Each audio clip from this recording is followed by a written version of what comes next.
জুলাইয়ের ছাত্র আন্দোলনে প্রাণ হারিয়েছেন শিক্ষার্থী সহ অনেক সাধারণ মানুষ।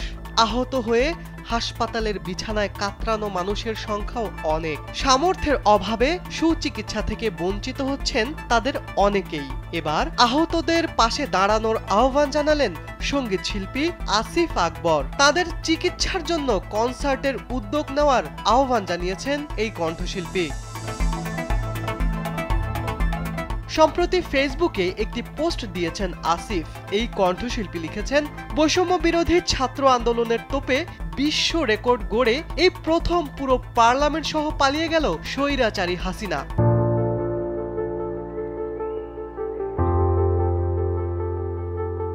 ছাত্রদের সঙ্গে মাঠে নেমে এলো আপামর জনতা। খুনিরা ইন্টারনেট বন্ধ করে চালালো গণহত্যা। 14ই ডিসেম্বর বুদ্ধিজীবী হত্যাকাণ্ডের আদলে গভীর রাতে ব্লক রেড দিয়ে দরজায় ঠক ঠক ঠক। বাসায় ছাত্র আছে? শুধু ক্ষমতার জন্য দেশ জুড়ে লাশের বন্যা বইয়ে দিল আওয়ামী লীগ নামের ফেরাউনের দল। পোস্টের মাঝামাঝি আসিফ লিখেছেন, শহীদের সঠিক তালিকা এখনো পাওয়া যায়নি। বুলেট বিদ্ধ আহত ছাত্র জনতা কাতরাচ্ছে দেশের বিভিন্ন হাসপাতালে।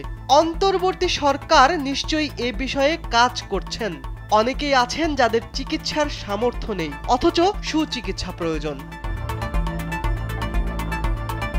আসিফ আরও লিখেছেন, বাংলাদেশের সমৃদ্ধ ব্যান্ডগুলো ইতোমধ্যে একটা পেশাদারত্বের ছকে আছে। তারা জানে কনসার্ট থেকে কিভাবে উপার্জন করতে হয়। আমিও স্বাধীনভাবে গাওয়ার অধিকার ফিরে পেয়েছি 16 বছর পর। আমরা সলো আর্টিস্টরাও পারবো কনসার্টের মাধ্যমে ফান্ড রাইজ করতে। প্রয়োজন প্রপার ম্যানেজমেন্ট।